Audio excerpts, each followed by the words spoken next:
Enter Quince, Snug, Bottom, Flute, Snout, and Starveling. Are we all met? We'll do it before the Duke. Peter Quince, what sayest thou, bully Bottom? There are things in this comedy of Pyramus and Thisbe that will never please. First, Pyramus must draw a sword to kill himself, which a ladies cannot abide.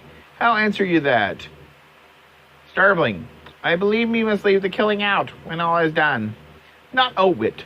I have a device to make it all well. Write me a prologue, and let the prologue seem to say, we will do no harm with our swords, and that Pyramus is not killed indeed. And for the more better assurance, tell him that I, Pyramus, am not Pyramus, but Bottom the Weaver. This will put them out of fear. Well, we have such a prologue, and it will be written in 8 and 6. No, make it 2 more. Let it be written in 8 and 8. I fear it, I promise you. Masters, you ought to consider with yourselves to bring in, God shield us, a lady among lions, a lion amongst ladies, is a most dreadful thing. For there is no more fearful wild fowl than your lion living, and we ought to look to it. Therefore another prologue must be till he is not a lion. Nay, you must name his name, and have his face must be seen through the lion's neck, and he himself must speak through, saying thus, or to some defect, ladies, or fair ladies, I would wish you, or I would request you, or I would entreat you not to fear, not to tremble my life for yours. If you think I come hither as a lion, it were a pity of my life. No, I am no such thing. I am a man, as other men are, and there indeed let him name his name, and tell them plainly he is Snug the Joiner. Snout, doth the moon shine the night we play our play? A calendar, a calendar. Look in the almanac, find the moonshine, find out moonshine. Yes, it does shine that night. Why, then may you leave a casement of the great chamber window where we play open, and the moon may shine in the casement. Snout, you can never bring in a wall. What say you, Bottom? Some man or another must present wall, and let him have some plaster or some loom or some rough cast about him to signify wall, and let him hold his fingers thus, and through that cranny shall Pyramus and Thisbe whisper. Quin, speak, Pyramus. Thisbe, stand forth. Thisbe, the flowers of odious savors sweet. Odors, savors sweet. So hath thy breath, my dearest Thisbe dear, but hark, a voice. Stay thou but here a while, and by I will to thee appear. Exit. Q line. Flute. O truest horse that ye men ever tire. If I were fair Thisbe, I were only thine. Q.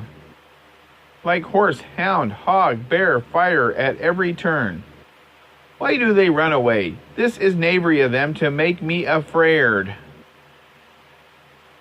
O Bottom, thou art changed. What do I see on thee? What do you see? You see an ass head of your own, do you? Bless thee, Bottom, bless thee, thou art translated. I see their knavery. This is to make an ass of me, to fright me, if they could. But I will not stir from this place.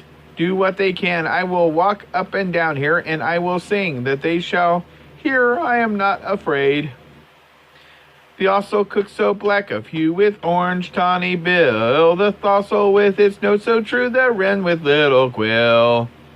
What angel makes this from my flowery bed?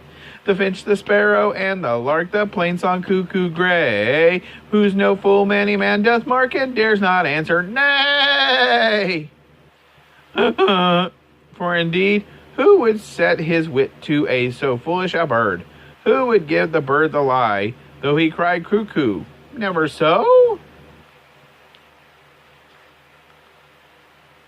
On first view to say, I swear, I love thee.